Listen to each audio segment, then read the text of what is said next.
रूस में लोग बैंक से पैसा निकाल कर घर में रख रहे हैं और कारोबारी अपना पैसा विदेश भेज रहे हैं।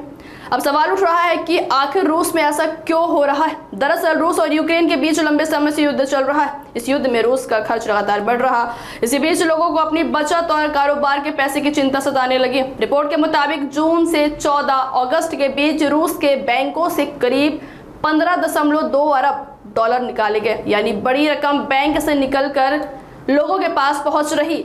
लोग ऐसा क्यों कर रहे हैं? इसकी एक बड़ी वजह युद्ध और आर्थिक अनिश्चितता है। लोगों को डर है कि अगर युद्ध का खर्च और बढ़ा तो सरकार को और पैसे की जरूरत पड़ सकती है। हालांकि सरकार ने लोगों का पैसा जब्त करने का कोई फैसला नहीं लिया। वही कारोबारी भी अपना कुछ पैसा रूस से बाहर भेज रहे हैं। इसका मतलब है कि उन्हें देश के अंदर पैसा रखने की तुलना में विदेश में रखना ज्यादा सुरक्षित लग रहा।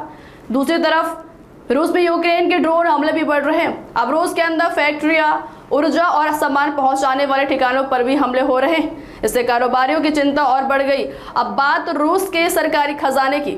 जनवरी से जुलाई के बीच रूस का बजट घाटा करीब 6.45 ट्रिलियन रूबल पहुंच गया, जबकि पूरे साल का शुरुआती लक्ष्य 3.78 ट्रिलियन रूबल था। यानी तस्वीर साफ है, लोग बैंक से पैसा निकाल रहे, कारोबारी पैसा बाहर भेज रहे और सरकार का खर्च बढ़ रहा है। अगर यह स्थिति लंबे समय तक बनी रही तो रूस की अर्थव्यवस्था और युद्ध के खर्च पर दबाव और बढ़ सकता है।